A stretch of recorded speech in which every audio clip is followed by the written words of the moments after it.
Hi Libra, this is Jav. Welcome po sa ating channel. Ito ang inyong Monthly Kabay Tarot Reading, June 2025. Kung naka-resonate kayo, comment down. Kung hindi kayo naka-resonate, ibigay niyo po sa iba kasi general reading po ito. This is for you, Libra.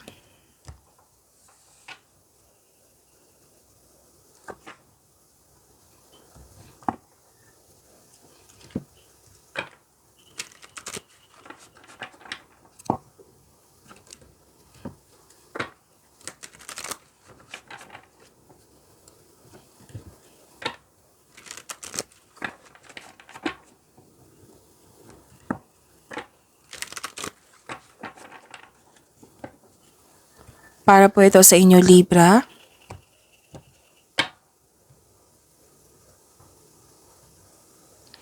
Maraming salamat po sa inyong patuloy na suporta at maraming salamat din po sa mga hindi nag-skip ng ads. Gamitin ang reading na ito bilang kabayan lamang sa mga hindi pa nag-subscribe, subscribe na po kayo at click bell notification para malaman nyo na may bago tayong video. Para sa mga gusto magpa-reading, comment po kayo ng personal reading. Again, comment kayo ng personal reading and check my reply sa comment section. Spirits Guide, mga ganap pa para kay Libra. Ngayong June 2025 ay need 3 cards po.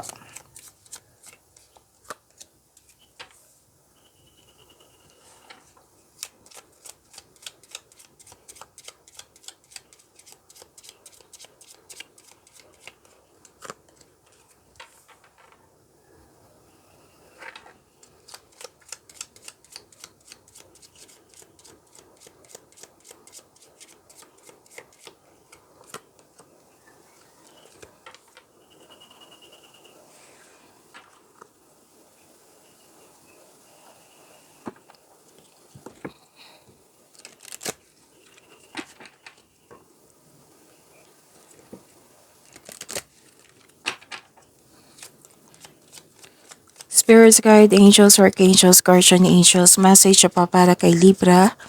I need 2 cards po. Ngayong June 2025.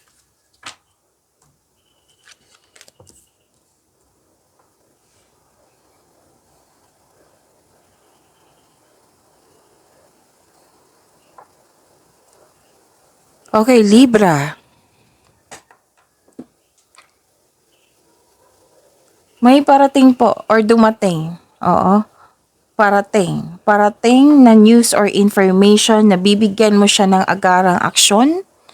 Bibigyan mo siya ng agarang solusyon. Or bibigyan mo ito ng agarang reaksyon. Pwedeng kayo ay may importanteng lakad. Pwedeng may balak kayong magbisita. Or kayo ay may mahalagang bisita ngayong June 2025.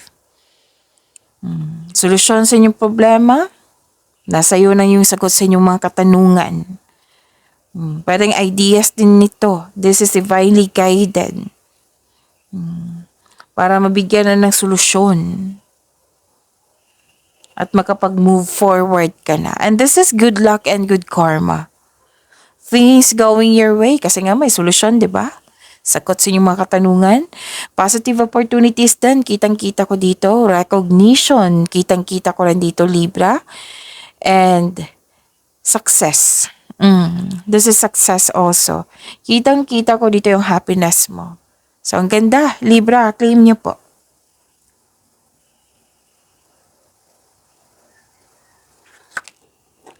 Three-seven, inner harmony. Seek inner harmony and balance your inner world. Reflects in your outer reality.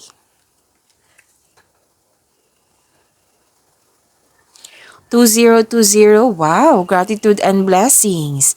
Practice gratitude and blessings will multiply in your life. So, more blessings to come.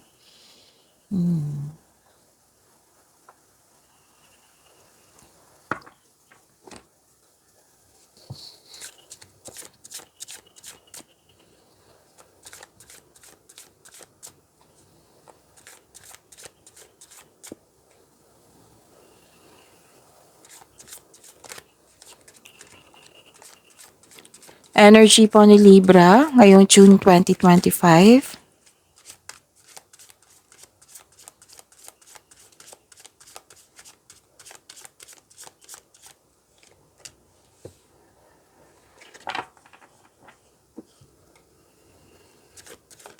Andito po si Angel of Power.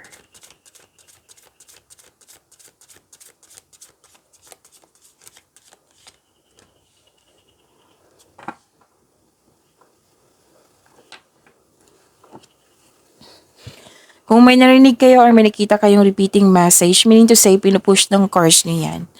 Like for example, nanood kayo sa isang video natin. Oo, tapos may napansin kayo na repeating message.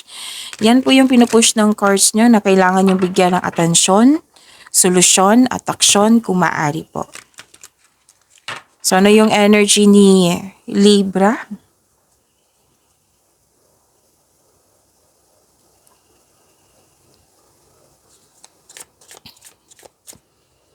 Malakas ang iyong intuition.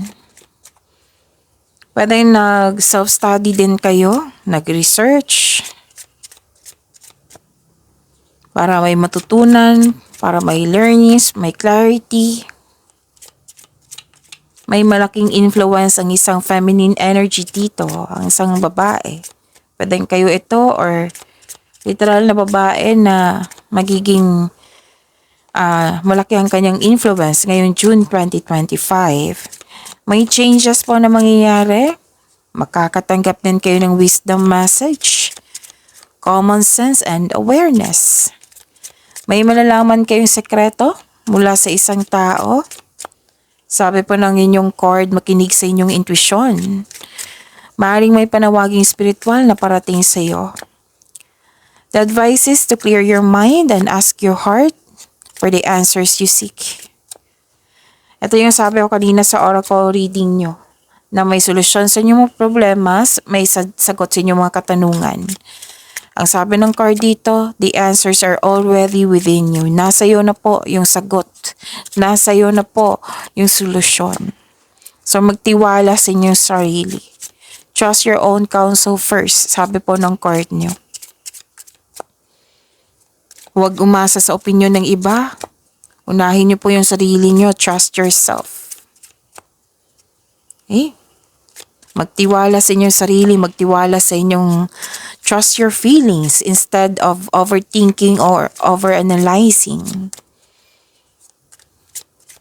Trust yourself and listen to your intuition. Sabi po ng card dito.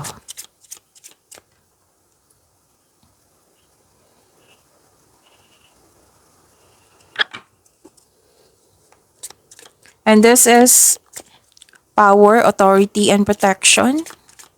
Marami kayong ginagawa dito. Oh. Sobrang busy nyo.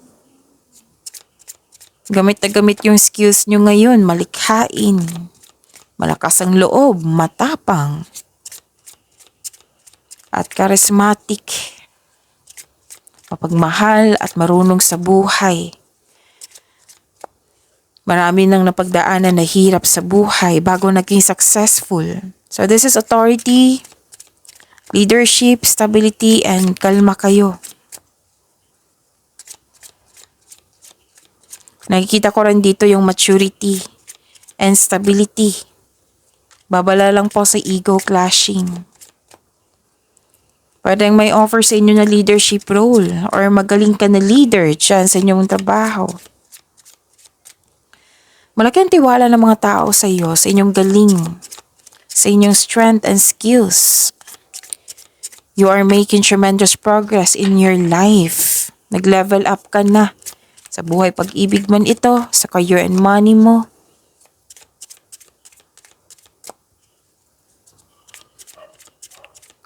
Spirit guide, ano po yung message po para kay Libra ngayong June 2025? Kakasabi ko lang, leader. Leadership, lead with the purpose. Lead with purpose, others will follow. Kasi nga, sabi ko kanina sa inyo, malaki ang tiwala ng mga tao sa iyong strength and skills. Kaya may sinabi din ako dito sa inyong oracle cards na may recognition, nakilala ka kasi marami ka nang napatunayan. Libra. Diba? Ang ganda. So, claim niyo po. Inom lang ako ng tubig. Sakit lang po.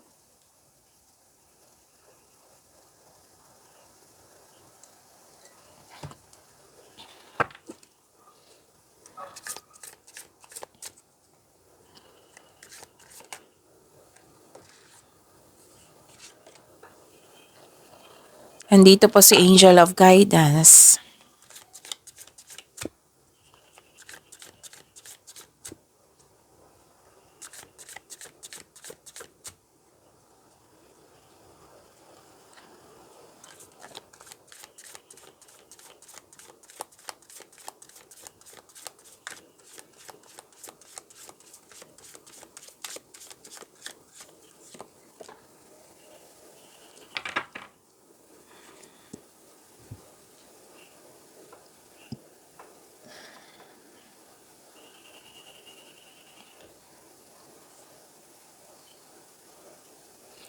Sa career and money niyo po.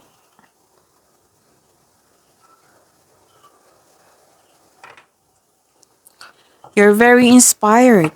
Dalawang card na po nagsabi dito na you are very inspired. Inspired action.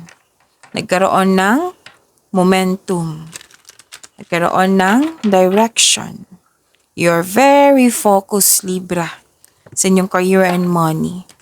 Dalawang card na mismo nagsabi niyan. Nagkaroon ng determination, concentration. This card tells you na you should have a clear intention. Mag-focus ka at magkaroon ng konkretong plano at magbigay ng aksyon. Mag-create kayo ng konkretong plano para makagawa kayo ng big decision at makinig din kayo sa inyong intuition. This is a repeating message, so pay attention. Listen to your intuition to guide you towards the next action. Sabi ng card, you have success in the face of difficulty.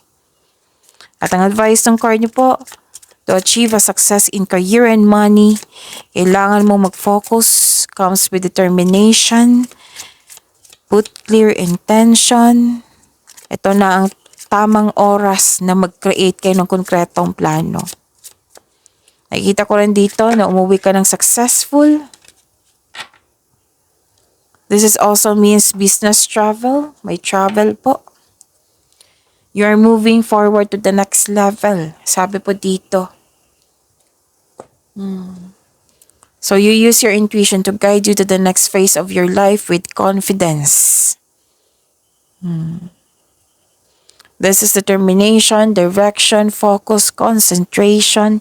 You are very inspired.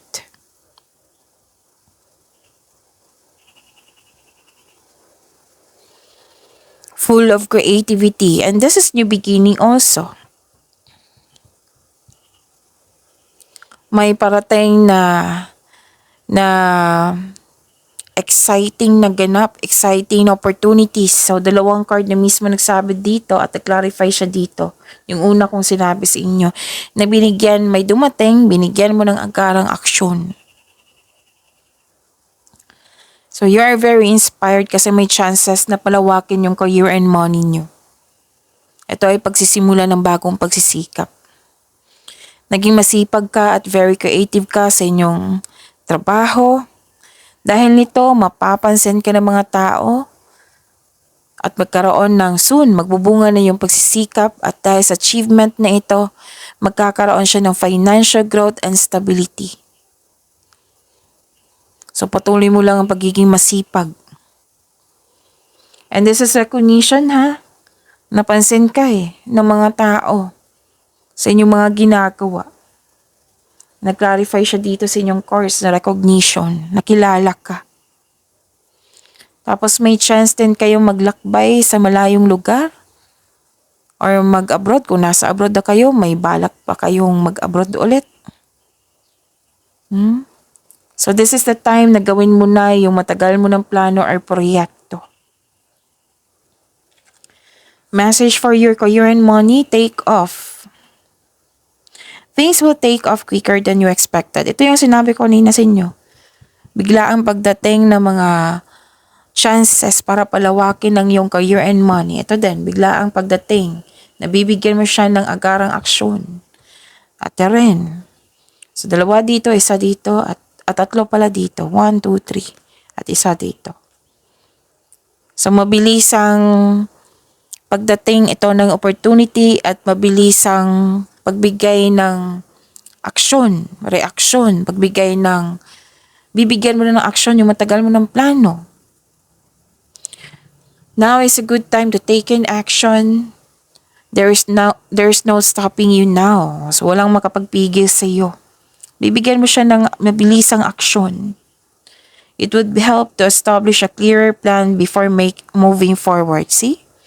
Ito yung sinabi ng card nyo dito na mag-create kayo ng konkretong plano para tuloy-tuloy yan. Yung mga ginagawa nyo. Clarify itong tatlong cards ito. So, ang ganda.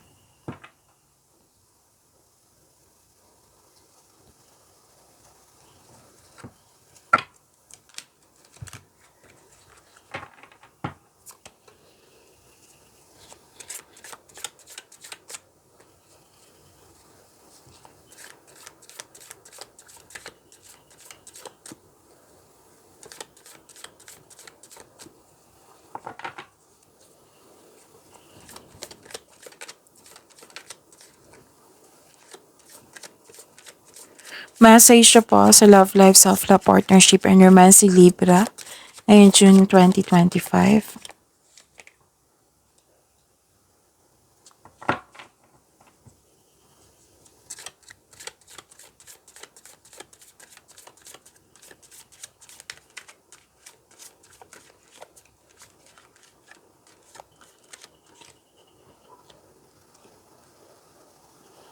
Ganda.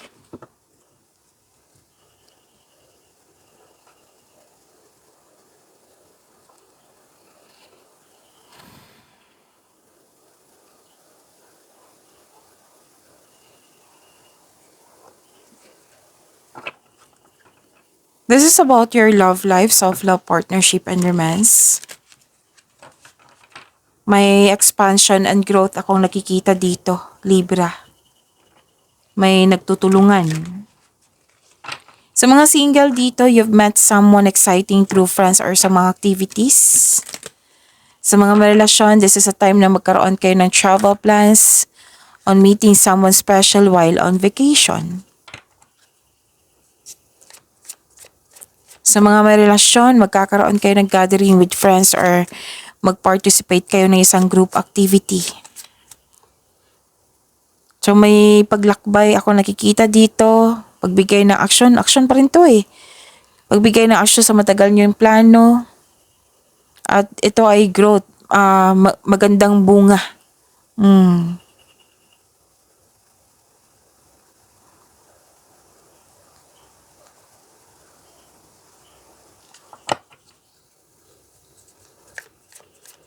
You're building stability and conserving resources.